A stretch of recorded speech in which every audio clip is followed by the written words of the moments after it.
positive, guys. Ang bilis. Oh my God! Thank you, Lord! Thank you, Lord! Sana makababae na ako. Wow! It's positive! Sana maka-girl na ako. Hoping na maka-girl na ako. Thank you, Lord! Hi! Good morning mga kaadayot. So ngayon, magandang araw po sa inyo lahat. At sobra pong saya ng aking umaga. Dahil po ngayon ay nag-try ako guys mag-PT. Kasi nga, bali one day delay pa lang ako guys. One day delay pa lang ako. Ayan, sobrang excited ako kasi baka sa wakas, magkaroon na rin ako ng anak na babae sa pangatlong pagkakataon. Kasi may dalawa na akong lalaki. Tapos, kami magkakapatid na tatlong babaeng magkakasunod. Wala pa sa amin nakakapag baby ng baby girl. So, ngayon, hoping ako na magkakaroon ako ng baby girl. So, ngayon, ay pagkagising ko pa lang is, nag-ihi ako guys. Tapos, ito, nag-PT ako. So, yan. Yan.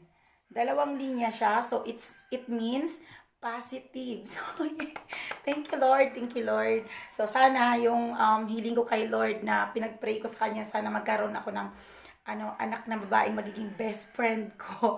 Diba? Sana hoping kami. So, iba-vlog ko po ulit pagkatapos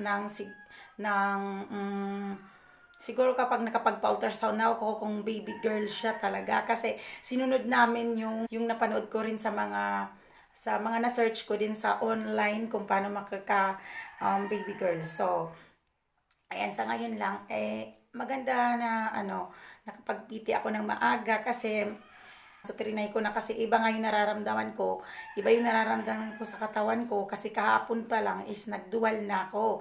Nagsusuka na ako sa CR. So, nagtaka ako. Kaya nagpabili agad ako ng PT kasi plinano na rin nalaga namin ngayong buwan ng March na magkakaroon ako ng baby kasi para hindi na antayin na magkaedad pa tayo pa ako mga kasi kami guys, naka-family planning talaga kami.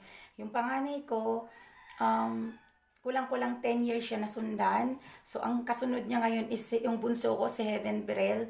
Kasi 7 niya lang yung in-upload ko nakaraan na nag-7 siya. So, ngayon, ito naman yung magiging kasunod niya. Kasi, kapag hindi namin ginusto magkaanak, hindi man talaga ako nabubuntis kasi nga nag-family planning kami. So, ngayon na ginusto namin. So, ayan. Thank you, Lord. Thank you, Lord. At binigyan pa. Kasi minsan kasi may mga mag-asawa na gusto pang magkaanak pero hindi na talaga binibigyan. So, sobrang thankful ako. Thankful ako kay Lord kasi, yan.